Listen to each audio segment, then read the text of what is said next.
Malipayong dayong kilom-kilom Subo, Kabisayan o Mindanao, uban ni Dr. Iris o ni CB diri sa Bukirang Barangay sa Kasili sa Konsolasyon kini si Leo Lastimosa. Magpasalamat nga sa makausapa inyong gipadayon karong hapon sa inyong tagsa-tagsa ka mga Pinoyanan. Ang atong sugilanon karong hapuna atong gihatagan og title nga Makapaukyab.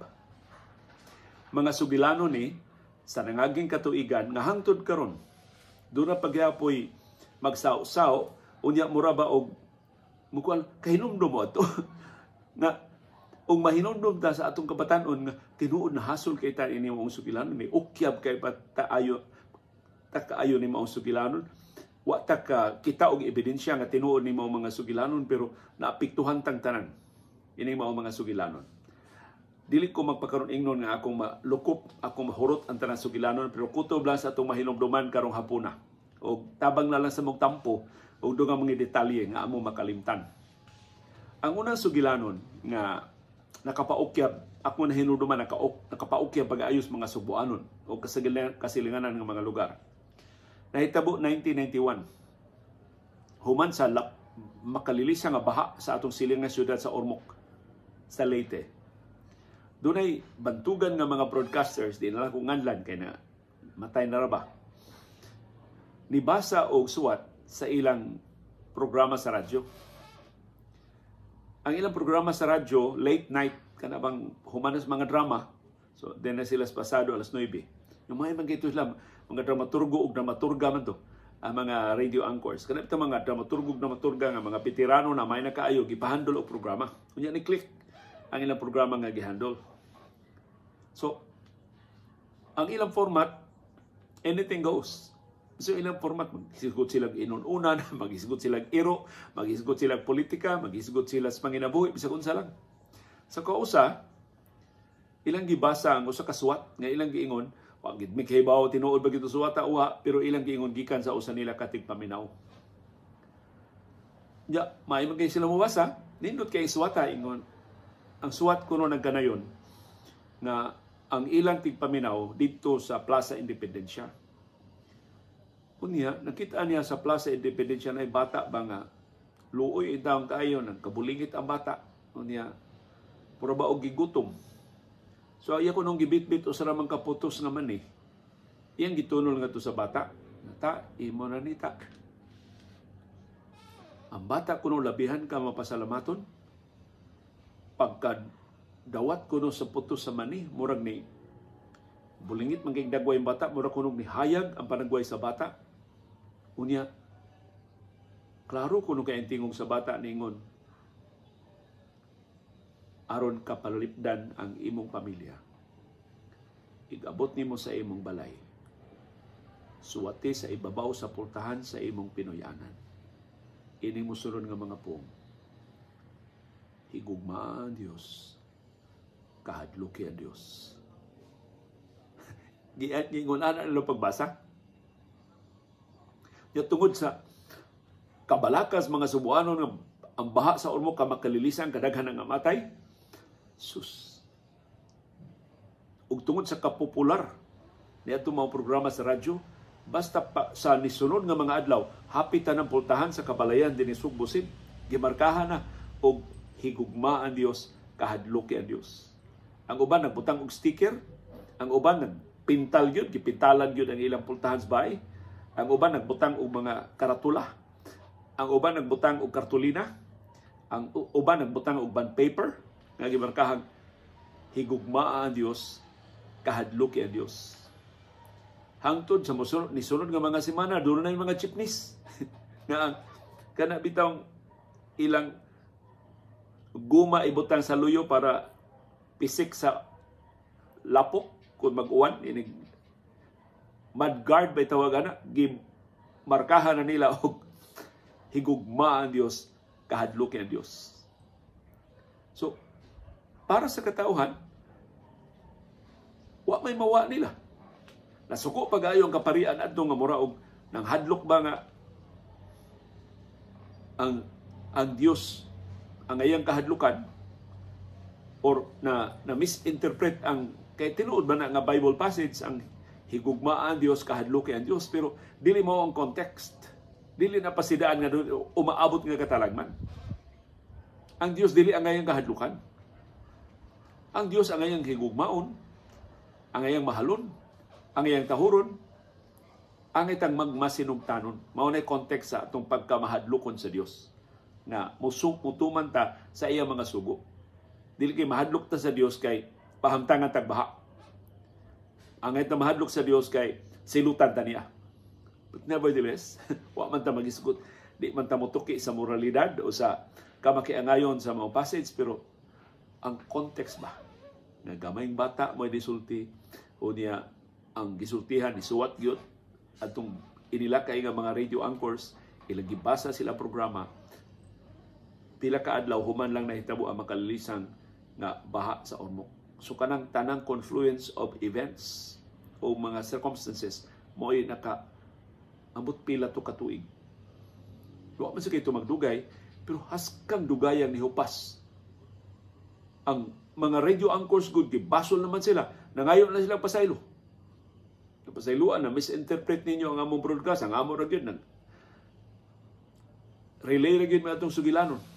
Sa usa na mo ka listener nga nakasugat og bata dito sa Plaza Independencia, pero nagibasol na sila nga minugna mugna na to ninyo, paukyab gyud inyong tuyo aron pagpadugang sa inyong ratings. So mao to nga ang kapisanan ng mga broadcaster ng Pilipinas tungod atong mga insidente nagsige na gyud og pahinumdom sa mga broadcasters kay sa among broadcast code na mga provision diha batok anang mga superstitious beliefs, batok anang mga pagpatuo-tuo. Kung mahimo lang ang mga sakop sa media dili mo sabwag ana nga mura og gospel truth. Kun i-relay man na sama sa atong gihimo karon, utangan nimo og label nga mga istorya ni nga makapaukyab, mga istorya ni nga way sukaranan, mga istorya ni nga wa gid tay ebidensya nahitabo ba o wa ba. Pero tungod sa credibility, tungod sa popularity atong duha ka mga broadcasters, ani ukyab ta pagayo atong sulting higugmaan Dios, kahadlok niya Dios. Kamo unsa inyong kaugalingong kasinatian? Do na mo may nahinumduman anang maong insidente. Nahapit tanang bahay, dunay marka nga higugmaan Dios, kahadlok niya Dios. Of course daghan ang wa mo tuo. Daghan ang wa mo marka sa ilang mga Pinoyanan. Pero hilabihan ka ingog atong maong istorya. Kahasta ng mga public utility vehicles, doon na marka. Nahimot itong subject sa mga columns, nahimot itong subject sa mga komentaryo, nahimot itong subject sa mga wali sa kaparian sa simbahan katoliko nga sayop ito nga interpretasyon sa pagkakahadlukan sa Dios. So muna, ang una ng sugilanon nga ako mahinungduman para ninyo karong hapon. Nahitabo na 1991 o maybe ni-extend na to 1992. Ang kaukyap. Ano maong sugilanon. Ikaduhang sugilanon ako mahinumduman si alias Waway. Kinsa makalimot ni alias Waway. Reporter na ko ini. Dihang ditumaw tong istorya nga dunay serial rapist ug dunay serial killer on the loose. Nagbahas-bahas din sa ato subong ngita og mga biktima. Ang maong kriminal o pinangita sa balaod, wanted sa balaod, gitawag og alias Waway. Nawag ginahibaw si alias Waway, tinuod ba na nga suspect, doon ay giingon nga amgid siya sa suspect ipangita sa kapulisan sa Danau, sa kapulisan sa Cebu City, sa kapulisan sa Toledo, pero wag man alias Waway sa mga record sa kapulisan, pero mautay gidungog-dungog. Ang kini mga istorya kana bang example ng mga istorya nga puno-punoan na bitaw si kana bang from one mouth to another gipunuan ng mga detalye, gi-enhance sa mga detalye, ito grabe na kayo mga detalye. Usa sa mga bersyon aning alias Waway mao na iyang asawa na biktima sa pagpanlugos. Yung humang gilugos gipatay ang iyang asawa. Nung perting sukuha ko no ining alias Waway, nanumpa siya, manimaw siya. Wa man siya kahibaw kasi naglugos o nagpatay siyang asawa, iyang panimawsan bisan kinsa na iyang interesan. Iya sang luguson, iya sang patyon. Unya, ambot, binuang na ginang istorya, doon na kuno to'y kota si alias Waway. Matagbaw lang kuno siya, pahuway lang kuno siya, makalugos o makapatay siya 40 ka babae sa usa ka adlaw. Of course, pakapin na Pero haskang hadluka sa mga mulupyo din Subo atong alias Waway. 1996. Nitumaw, kinimaw sugilano ni alias Waway. So na ang kapulisan, gibahaan na sa mga tawag. Kano sa mamo nga nuwa man ninyo madakpi na si alias Waway. Ingon ang mga pulis, wa man gyud alias Waway. Siya di lagi himuan inyo trabaho. Padlungan ninyo ng krimen. Ang kalibugan sa kapulisan, daghan kaayong manawag nila nga na nakakita sila ni alias Waway, doon na siya gipatay si alias Waway, doon na siya gilugo si alias Waway, pero wag gyud nireklamo nga to nila. Ang biktima, mga biktima, of course, nangamatay ang mga biktima, pero ang mga tagtugod mismo, nga ilang ino, sige, ari diri, i-blatter na to, ng insidente, unsa may nahitabo, unsa may mong nahibawan, dili magpa-blatter. Kung ingon na lang, nadunggan na manggod namo, nahibawan na manggod namo, isultian naman may sa among silingan. So, kaso to nga, ang kapulisan, wag yung mahimo, kay wag may formal complaint. Wag mo ginipasaka og kaso, batok ni alias Waway. So, ang pagduda sa kapulisan, istorya-istorya rin ito, ang alias Waway niya, gipuno-punuan na ba lang? Alay pag istorya atong alias Waway, naglabigit o mga tsinilas. Kini kuno si alias Waway, kung manuktok mo kuno ni Sibay, kanang iyang biktimahon, di siya magpaabot nga masugatan niya, manuktok siya Sibay. Ig-abli ko no, babay ganin mo abli, iya ning luguson, iya ning patyon. Pero na kuno yung mga bay nga, di madas, kay anting-antingan mo kuno ni si Waway, alias Waway. Na kuno yung mga bay nga, lingon kay pultahan, nga di niya maabli. So, buhaton kuno ni alias Waway, pasayloa sa mga nangaon karon, makakita siya chinilas diya sa may pultahan, iyang ludan. Kung iyan ako nung maludaan ang chinilas, ibalik niya, maablihan na niya pultahan. O ito yung mga istorya. Sus, tungod na ng istorya ha. Ang tanan niya ito, kami sa una, maram na biyaan ng chinilas des gawas, kay di may manghimasa, gikas dua-dua, at biyaan ng chinilas gawas, kay para limpyo ng tiil dito sa, dili babadlongos mama, igsuod na dito sa bay. So ang chinilas aras gawas, suka na itong istorya ang alias Waway, wa na'y mobilin ng chinilas. Tanang mga bata, hipos na tanan chinilas. In fact, sa mga classrooms ko nung i-assign na teacher na ang imuhipos sa chinilas, wag i-chinilas mabilin sa gawas sa classroom, tayo masuruyan tang alias Waway. Ang kabalayan, mga ginikanan, ingon, hipusang mga chinilas. Kuyaw tang matultulan ta ni alias Waway. Wag yun tumadakpi si alias Waway, kay sigon sa kapulisan, wag yun sila makumbinser nga tinuod to si alias Waway. Ug katong ingong 40 niya ka mga babae nga iyang giblugos ug gipatay kada adlaw, wa gyud bisan usa nga nagpa-blatter. Ka-imposible ano eh. Dunay 40 gilugos ug gipatay kada adlaw, nya wa gyud bisan usa nga nagpa-blatter. Wa gyud bisan usa ka tagtungod nga na-interes sa pag-file og formal complaint ngadto sa kapulisan. So helpless itaw ng kapulisan. Sige sila basol, wa gyud nila badakpay si alias Waway, pero matus ka sa ano, pagdako po, may krimen nga nahitabo. Wa may nireklamo nga biktima sa krimen. Wa may nireklamo nga nakakita sa krimen. Pulos naman ingon, nakadungog lang sila istorya, nasultihan na sila sa ilang mga kaila. So, mo to ang sugilano ni alias Waway. Unsa man sa inyong nahinuduman ni alias Waway? Pila man yung edad ng 1996? Nasud ko gradyo 1984. So, 1996, mga 12 years old na ko sa radyo. Veterano na kong jutay sa radyo. Pero, kung saan makalingaw kay istorya ng itong alias Waway. Na kaming mga reporters, masige na lang may awag sa mga listeners, i-complain sa kapulisan. At tumos polis, i-detalye, giunsa niya, di lagi, kasi alias Waway masuko, di lagi, di mi ko, kaya waman gid mi kakita, pero gisultihan lang mi. Daghan kay mga istorya di alias Waway. Pero wag ginahimong kapulisan, wag gin madakpi si alias Waway. O karon na ay mga post sa Facebook nga si alias Waway mautong litratuha dili, unfair na. Katong maong suspect nga ilang gi butang ang litrato, suspekto siya og rape, suspekto siya og patay, pero dili to siya si Waway. Wa to siya magdaog alias nga Waway. Nadungan-dungan ba lang. Nato na say wanted diri sa Ciudad Zananao nga killer o rapist nga mao pagdungan og sulbong atong istorya ni alias Waway. Pero ang sigon sa kapulisan, bisan karon imong pangutan ng mga pulis, dili ito tinuod na dunay alias Waway. Ug in fact, wa ginapablatter na biktima ni alias Waway. O mga tagtungod sa mga biktima ni alias Waway.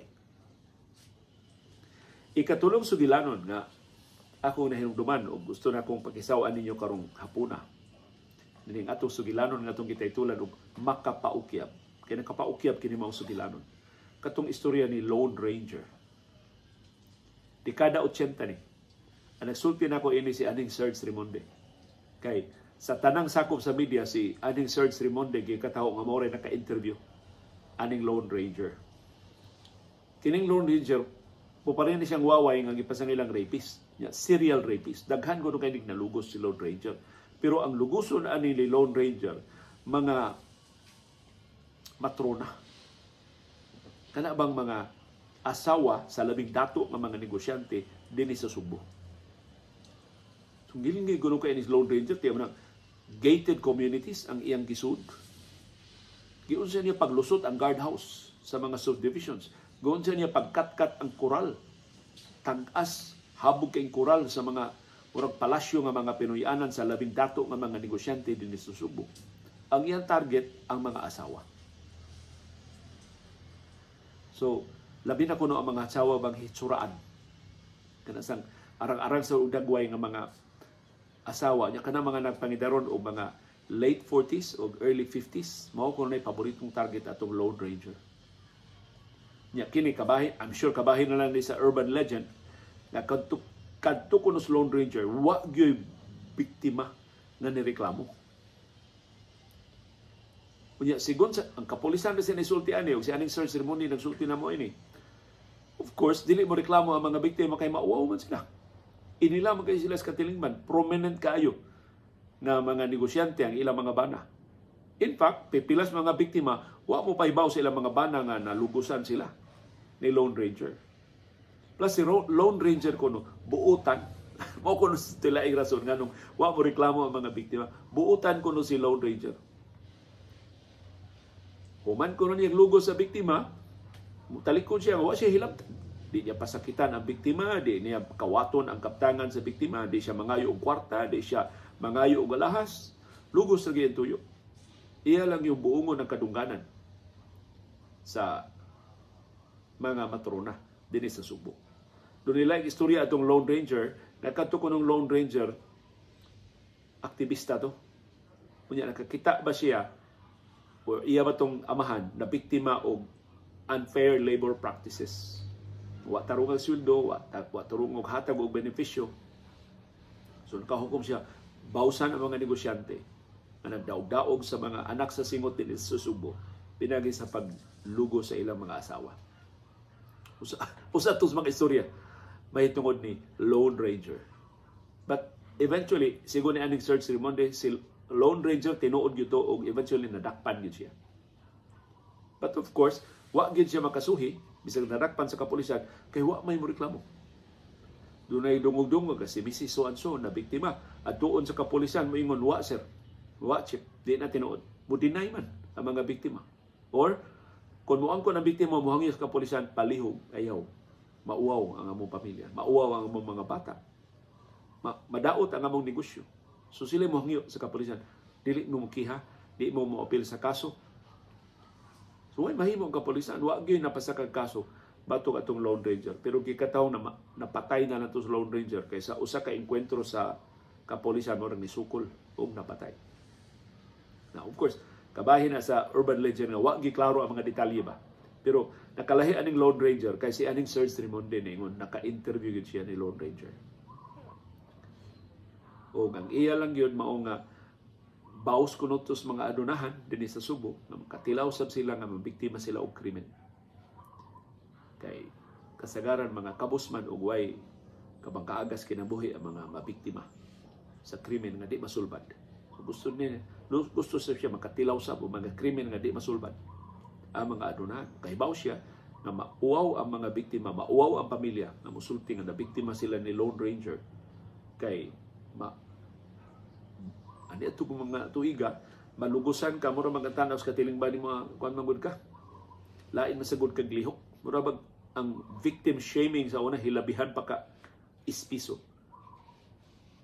mao to ang istorya ni Lone Ranger. Nakadungog ba mo ni Lone Ranger ato dekada 80? Di pa ko reporter sa pagkahitabo ining Lone Ranger Mo na nga istorya ra ni aning Serge Raimondi akong gibasihan. Ining ako recollection ni Lone Ranger. Serial nga rapist dinhi sa Subo, pero kasagaran siya mga biktima mga matrona, mga asawa sa labing inila nga mga negosyante. O dili na mga negosyante, labing dagko mga opisyal sa gobyerno. Di na lang ko mag-isgot og specific mga identities, pero daghan kuno kayong mga asawa na biktima atong Lone Ranger sa mga dagkong politiko, sa mga dagkong negosyante dinhi sa Subo. Pero usa sa mga sugilanon di gyud naman ma-verify. Mangita kag blatters kapulisan, wa gyud Lone Ranger diha sa kapulisan. Mangita kag records korte, wa gyud, wa man to siya mapasakay kaso. Kaya ang mga biktima wa man mo reklamo. Ang sunod pa gyud sib, o kini parte na sa negosyo. Parte ni Robina Gokongwei. Katong ilang giingon nga dunay bitin ang Robinsons. I don't know kinsa nang pasiugda atong istoryaha, mga karibal bas Robinsons kay nimingaw ba gyud ang mga tindahan sa Robinsons ato. Tungod atong sulti-sulti nga dunay bitin ang Robinsons. Kada kunong tindahan sa Robinsons na ibitin. Na ang kung imog yung subayon ang Sugilanon mauni ang sinugdanan sa Sugilanon. Ang kamagwangang anak ni Anhing John Gokongwei dili si Lance, kining iyang anak na lalaki, si Robina. Si Robina Gokongwei ang kamagwangang anak ni John Gokongwei. Ang urban legend ng kanayon nga ang wa isulti ni John Gokongwei og sa iyang asawa na kaluha ang ilang anak. Kini kuno si Robina, doon ni kaluha nga lalaki. Angan kuno Robinson. So babae Robina, ang iyang kaluha nga lalaki Robinson. Pero ang rason kuno nga wa ipaila ni John Gokongwei ang kaluha nga lalaki ni Robina kay si Robinson mausab. Dunay mga higayon nga tao siya, dunay sa higayon nga bitin siya. Sumura ba siya og katunga tao, katunga bitin, pero mag-transform ang iyang forma. Kung di na lang yun nila ipakita kay o sila mahibaw, magkurbata, at one time niya pagkataon-taon mabitin na sab. Doon na siya mga istorya nga bitin yun si Robinson. Na bitin siya nga mubiktima yun. Magkinahanglan yun nga makasuyop ko ng dugo siya. Moro siya ng bitin nga marag vampira, kaya masuyop ko ng dugo. Yan yung mga bitin. Unang, aron ko no pag tagbaw aning Robinson, aron nga dili siya manghasi, ang tanang mga malls ni John Gokongwei gingalan niya og Robinson. maunay mga sugilanon. Ya kaniadto kanang Robinson do namang gimamalit bisan pa sa mga hadlok-hadlok nga istorya, pero kasagaran mo adto ganig basement managanag magdadyo ka uban kaya basement ko no may paboritong istambayanan ni Robinson, ang bitin nga kaluha ni Robina. Ang uban na doon na gidinalian kaya ang mga kasagaran na tugod ang mga appliances, ang mga gadgets, katong mga houseware, adto man ibutang sa basement. Manawag ko na itang gwardiya nga, guard, kuyugi mi guard.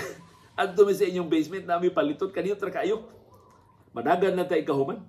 Tungod sa kahadlok nga si Robinson, ang bitin nga kaluhan ni Robina, nag-atang nila dito sa basement.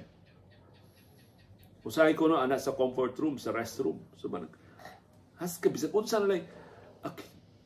Wa mo ko'y klaro ba ang istorya ba? So, murag nakaangkon og lisensya ang tanang ni-relay sa istorya, pag puno-puno. Usa pa jud ka istorya si, pag tumaw aning istorya nga, dunay kaluha nga bitin si Robina, mo'y pagsikat pag-ayo ni Alice Dixon. Yun sa tang idara ana, pagsikat pag-ayo ni Alice Dixon. Kini si Alice Dixon, guwapa kay ni sa iyang mura og nisikat to si Alice Dixon tungod sa iyang advertisement sa sabon ba to o sa shampoo. Basta puting guwapaha ining Alice Dixon na usa kuno na biktima ining bitin nga kaluha ni Robina. Nasaag man kuno dito sa basement sa Robinson. Gibiktima kuno si Alice Dixon, gilikusa na sa bitin. Sus, pagtanaw kuno ni Robinson ni Alice Dixon, na in love man siya, pati manggupaha. Wa niya dayo na. Wa niya patya.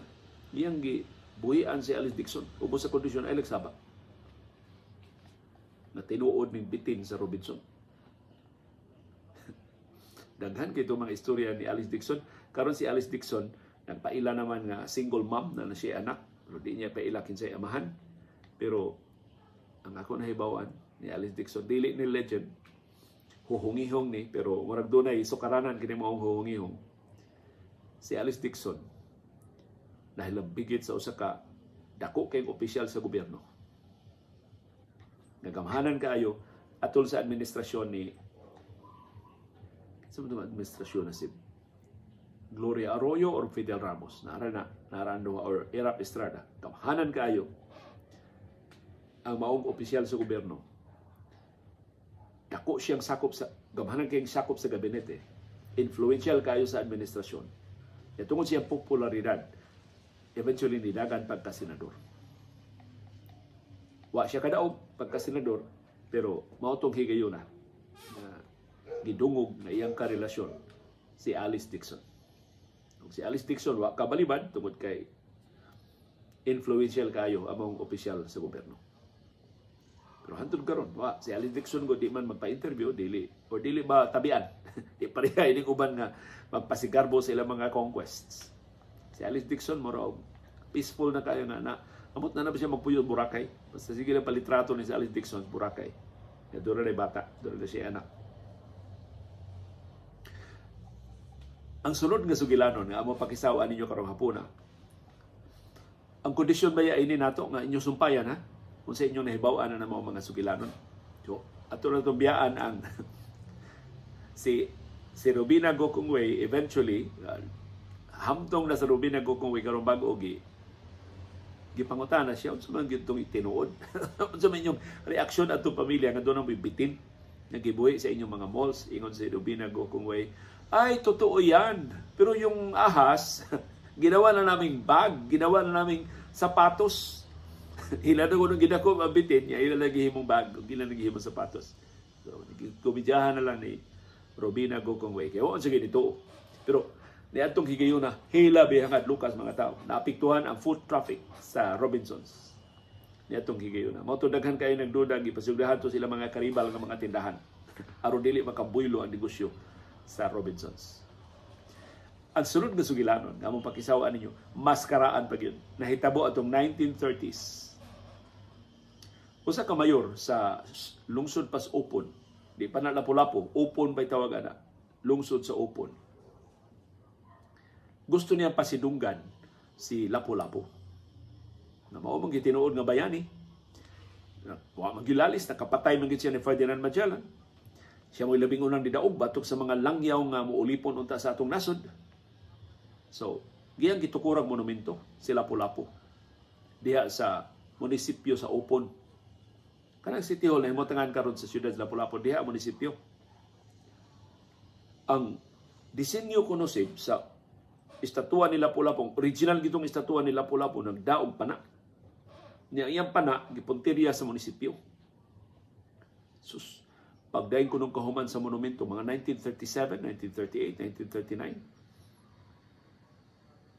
Kita ako i-review ang 1937, 38, 39. No, 1935 bato gisugdag tukod unya dayong human sa 1937. Namatay bitaw kuno ng mayor.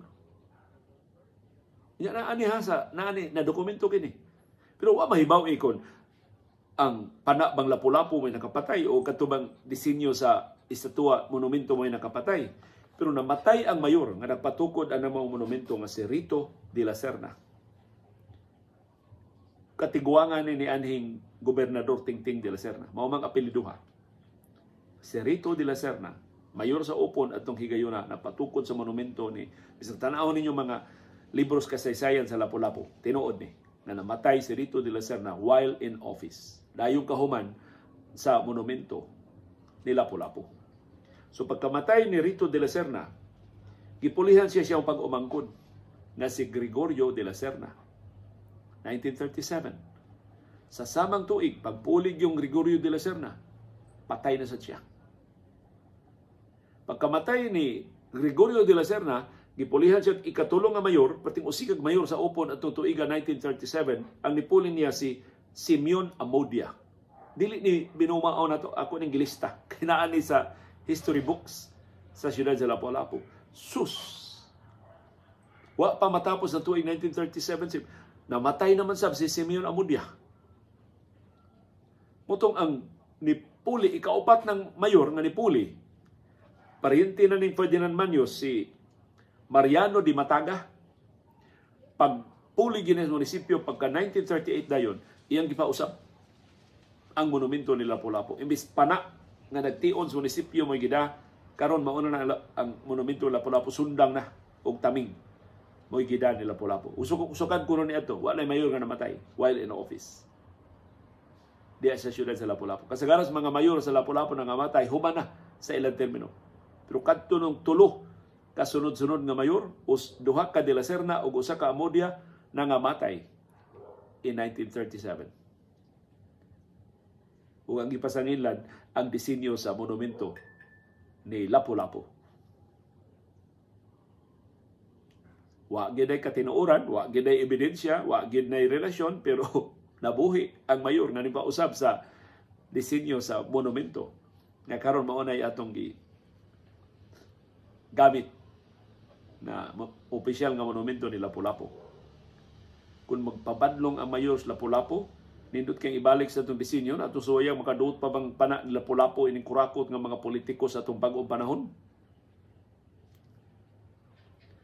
Ang sunod nga sugilanon, hapit na magkilom-kilom, nag-doom na diri sa amo palibot, so hapit na tamahuman.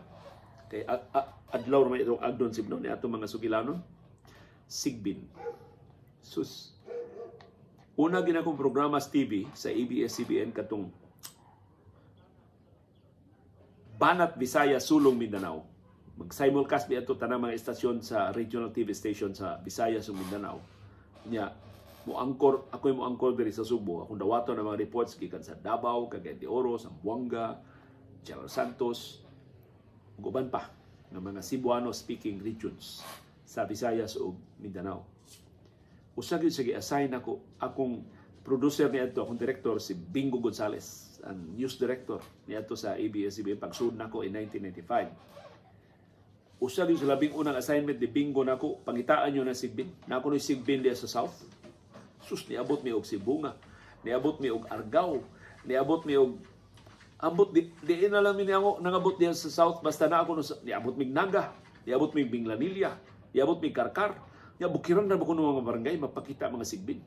Na kanang mga tao yung mga sa Sigbin ma'am. Na dito. Tuwa ninyo. Makita na tos yung kamera, dali mo. Igabot dito mga baboy na mga abdan, mga bakte na asa mga Sigbin. Dirito bago pag yung nakagikan, layo. Dako kay kambak. Inanaon ba kag istorya ba? Tepa. Ay mo sabag. Pag abot na mo sa usa ka lugar, giingnan mi hupo-hupuin na ninyo. Kanang unahan. Nari mo kalit nagtuwa doon taon Sigbin na. Kanang amo silingan nagbuhi nagsigbin. Amo yun, manuwa man ninyo padakop sa kapulisan. Mahadlok ang pulis. Amo nang isumos pulis, mahadlok ang pulis. Siya niyo kanon Sigbin kay dako kay nagbaba Sigbin. Basta kapila mi magbalik. Hangtod na lang to bago na ko programa ang tubag unsa patulain na mo mga programa ni Karin Asutilia kasi Karin Asutilia na may akong producer ni atong higayon ang si Rico Lucena. Sigbin lang gihapon. Doon na matag karon og unya, doon ay mo tumaw nga mga Sigbin, nga mga istorya mahitungod sa Sigbin. Mao nang nitumaw ng kantang Sigbin ni Junior Kilat, ni Budoy, ug sa ubang mga artist din sa ato sa Subo. Tungod na atong mga urban legends, mga huhungihong sa mga Sigbin. Pero makapasalig ko ninyo, wa jud ko kakita og Sigbin. Wa joy nakita na mong kamera. Basta naghupo-hupo mig apil abot nganong napa-apil sa intamig ilad si Pamasin ba to ba nga tinuod ni Sigbin, the exclusive ang footage sa ABS-CBN, wa gyud mi kakita og Sigbin. Istorya ra gyud lang Sigbin. Akong tapuson ang akong sharing karong hapon nining akong paborito nga sugilanon. Daghan kini siya og version. Dunay version diri sa patag, dunay version sa dagat, dunay version sa bukid. Ang paborito ng version kining version nga nahitabo sa bukid. Usano ka magtiayon? usa na kahapon nga ilan na bang hipuson ang ilang kabaw kay mao man ay estilo sa bukid. Tibok adlaw magdaro in taon ng kabaw, nya inig dayong hapon na ilang pakanon ng kabaw nya ilang hipuson. Pinangga jud kay nga mga kabaw ibutang nila uban bitong barn aron dili matugnawan, aron dili hilabtan og mga bitin o mga hayop, aron dili mga sakit. So ibutang nila og barn or kamalig sa atong pinulungan. So kadto kunong maong magtiayon, ilan ang gihipos ang ilang kabaw kay ipahimutang na nila sa kamalig aron makatuog na, makapahuway, baskog ini kaugma kay mga dlawon og daro ang bana, hindi kaugma. So pag adto ko na sa ilang gitugwayan sa kabaw kay ilang gipasabsab og sagbot, ilang gilawgan og taho aron na busog ug makapahuway og tarong igagabi.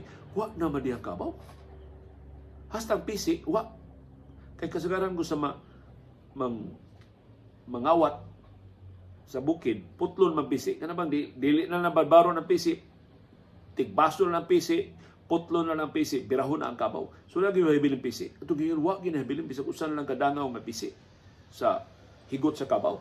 So nabalaka kayo ang asawa, ba na kay maoro ba ito gisaligan sa ilang umahan? Di man sila mahimong makabugkal, kay mga hamtong naman sila sa ilang umahan. So ang kabaw ragit, may ilang kaabang, na mo daro mo, tano sa tudling sa ilang umahan. Sus, wa na ang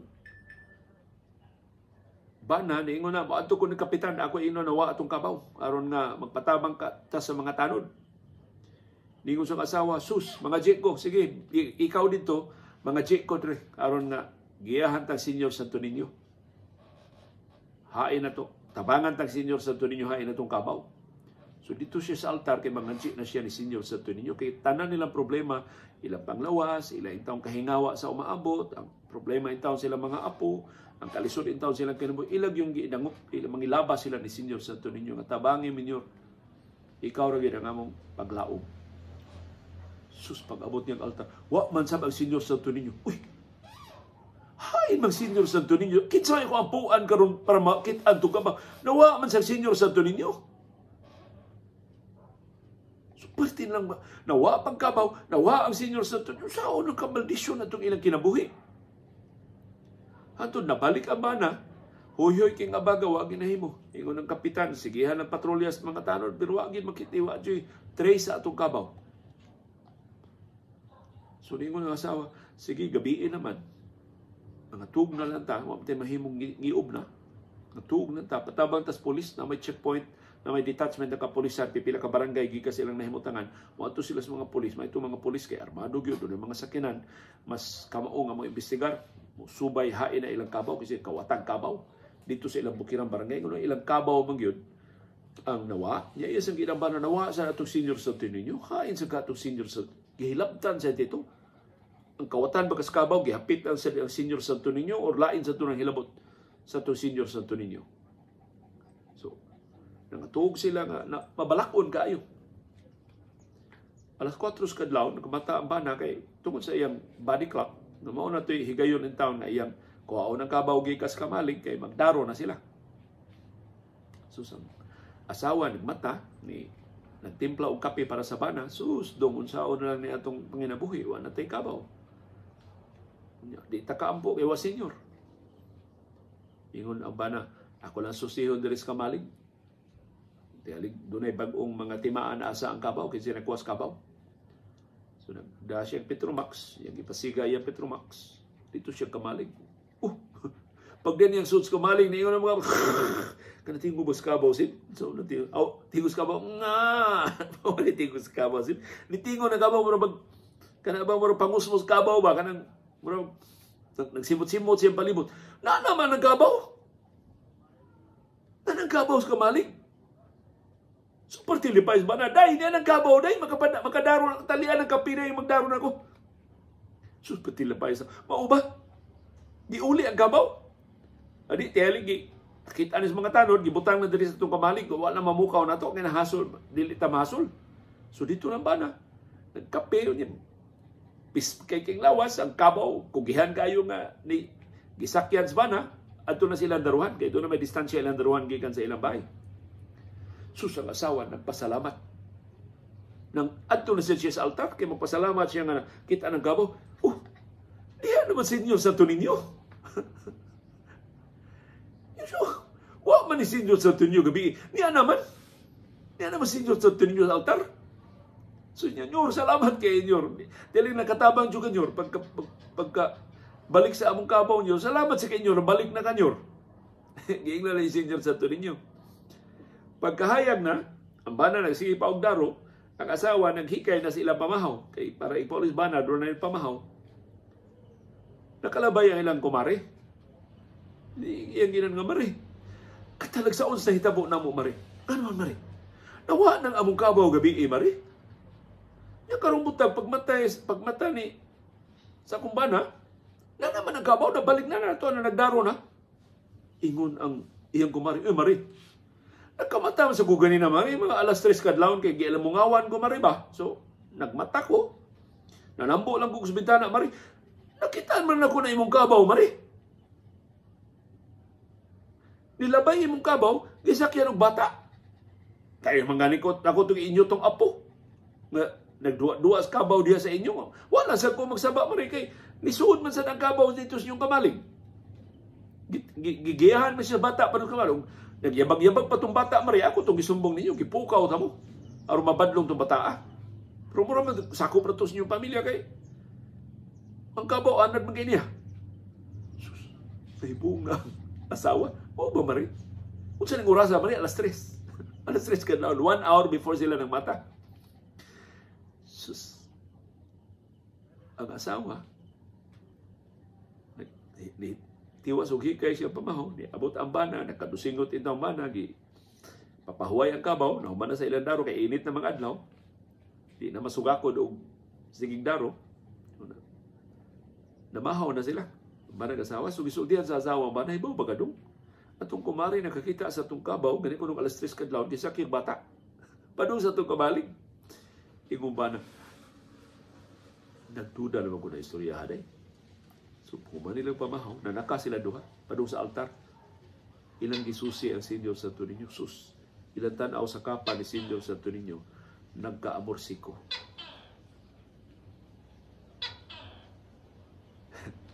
Nagka-amorsiko si Senyor Santo Niño. So ilang gi 1 plus 1 ni samot ang ilang debosyon ni Senyor Santo Niño. Muna akong paborito nga sugilanon sa tanang mga urban legends diri sa ato sa Subo. Daghan kay nag bersyon. Sa patag, sa dagat, sa uban pa mga lugar, pero nagtima na sa kahugot na katong debosyon ni Senyor Santo Niño nga sa mga urban legends maapil si Senyor Santo Niño sa mga sugilanon. Kamo, unsa may mga sugilanon nga inyong mahinumduman nga nakapaukyab sab ninyo? Uban ni Dr. Iris o ni CB diri sa Bukirang Barangay sa Kasili sa Konsolasyon, kini si Leo Lastimosa. Magpasalamat sa inyong pagsunod o pagpaminaw sa atong panahon dayong kilom-kilom. Daghang salamat CB girl sa pagkuyog. Mungtana day si CB sa inyong kinakusgang panihapon.